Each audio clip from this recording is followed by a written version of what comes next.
আজকে আমাদের যে পড়াগুলো পড়তে হবে, মুখস্থ করতে হবে, খুব ছোটো ছোটো পড়া। আজকে পড়বো পরিমাপ, দৈর্ঘ্য, ভর, সময়, তাপমাত্রা।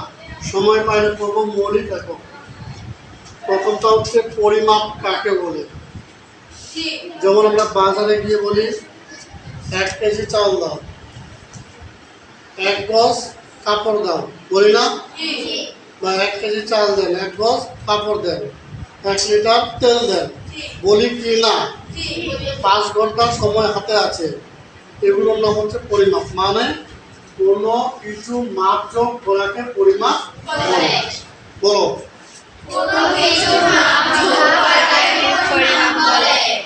আবার বলো।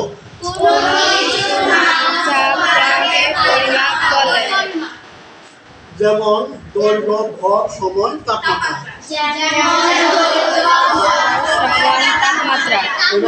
দৈর্ঘ্য কাকে বলে? দৈর্ঘ্য মানে কতটুকু লম্বা? কতটুকু লম্বা না? এটাকে দৈর্ঘ্য বলে নিচ্ছি। কোনো বস্তু কতটুকু লম্বা তাকে তার দৈর্ঘ্য বলে। কোনো বস্তু কতটুকু লম্বা তাকে তার দৈর্ঘ্য বলে। দৈর্ঘ্যের একক মিটার বা এম, ছোট করে এম। দৈর্ঘ্য কাকে বলে? কোনো বস্তুর লম্বা তাকে তার দৈর্ঘ্য বলে। দৈর্ঘ্যের একক মিটার। মিটার। এবার ভর কাকে বলে দেখো। ভর মানে এখানে কতটুকু পদার্থ আছে, এটার ভর।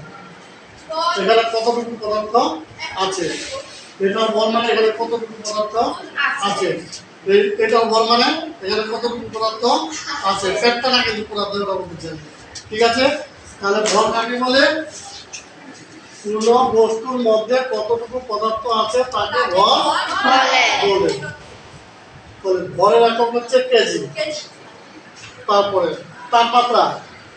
তাপের তাপীয় অবস্থাকে তাপমাত্রা বলে। ওই যে ডাক্তাররা যে আমাদের শরীরে একটা ইয়া দিয়ে সামগ্রীতে জল মাপে না, বা কারো জিব্বা দিয়ে, তাই না? এটা হচ্ছে তাপমাত্রা মাপের ফলে। তাহলে তাপের তাপীয় অবস্থাকে তাপমাত্রা বলে। তাপমাত্রা একক কেলভিন। এটাকে কেজিয়ে প্রকাশ করা হয়। এবার কুস্তিটা সুন্দর করে বলো এখান থেকে পরিমাপ থেকে সবাই।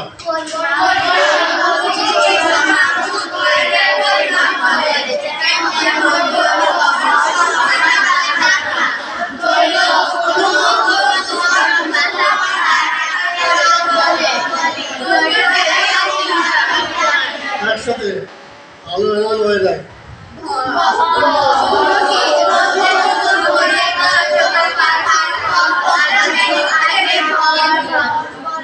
বলে দেখো